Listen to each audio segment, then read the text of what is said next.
Senior advisor to the Israeli Prime Minister, Mark Regev, joins us. Thank you very much, Mr. Regev. We've been speaking over the last 3 days, and we've now seen what we can, I guess, call a successful operation. Another day where the truce has held. Following that very anxiety-induced hitch that we saw yesterday, it seems things are much more smoother today.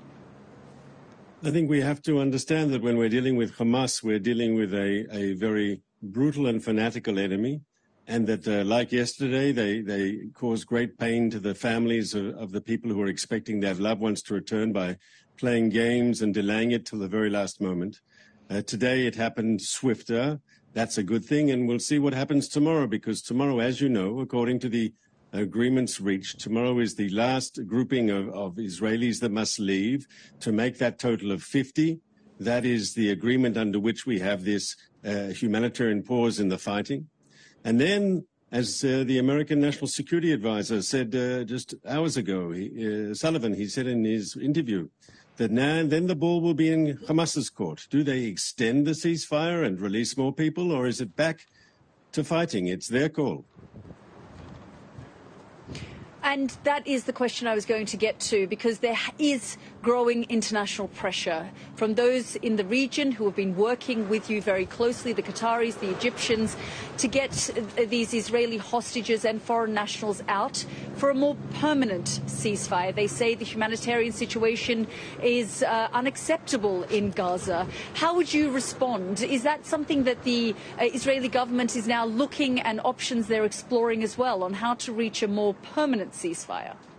So there's a clear path to extend this humanitarian pause, and that is, of course, for Hamas to release more hostages. And we've said publicly, and we mean it, and it's part of the agreement that was brokered with the help of the Americans and others, that we will give an extra day for every 10 hostages released. So that gives Hamas the ability to keep the situation quiet, to prevent a return for timing, as long as they continue releasing the hostages. It's simple. Mr. Regev, I just want to show our viewers the image of Offa prison in the West Bank, where we are expecting 39 Palestinians who are in Israeli prisons to be released as well as part of this deal. The deal, as we've been saying, includes 50 Israeli women and children, and also 150 Palestinian women and children. You were very clear when we spoke the other day that some of these people who are being released have been accused of incredibly serious crimes. But still, that is the deal that has been struck, and they have been released. And yet we have seen tensions rising. We've seen the IDF using live ammunition and tear gas against those who have gathered there. Do you think that this is now the right approach, given how tense the situation is right now, how much this could actually further escalate? I think our goal is to de-escalate.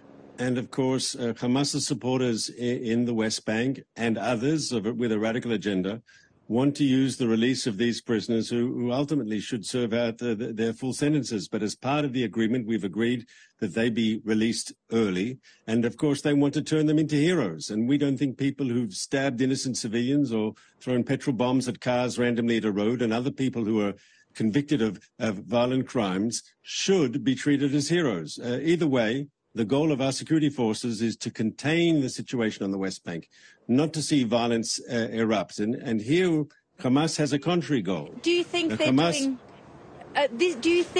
Do you think, though, that they are doing a good enough job? Because we're seeing raids taking place, we're seeing live ammunition being used, we're seeing tear gas being used. It doesn't seem like the situation is being contained. It's further inflaming.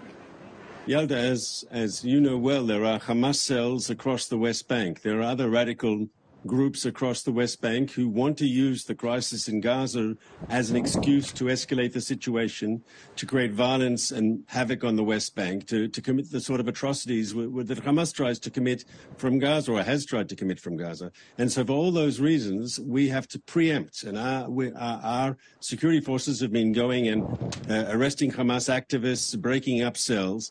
And so far, the level of violence on the West Bank has been low, much lower than anything going on in Gaza, and that's a good thing, and we want to keep it that way.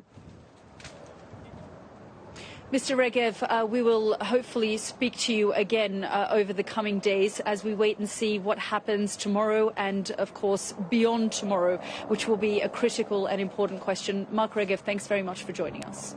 Thanks for having me.